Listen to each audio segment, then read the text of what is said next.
Art hoof treatment is one of the oldest crafts in Uzbekistan. Local wood species, chinar, elm tree, mulberry and walnut differ in the variety of textures and drawings. Carved columns and doors of the 18th-19th centuries created in Khiva are adorned with a rich ornamentation.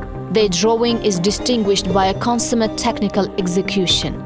They are entirely covered with a complex of stems and leaves, elegant floral ornament, which in the East in the Middle Ages was called Islami.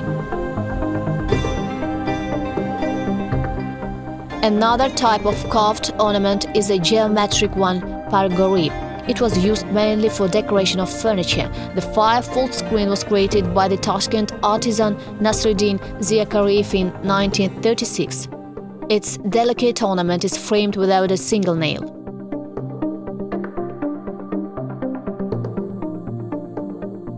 In the collection of the museum, there is a first-class collection of painted tables by masters Alijan Kasajan and Suleiman Hodjaev.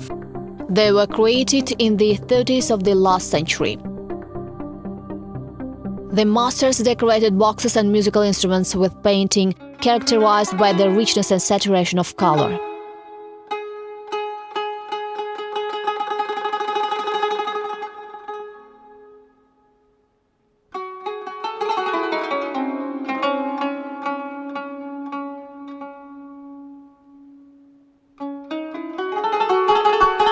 The saddle created by artisan Yakubjan Raufov has a unique decoration.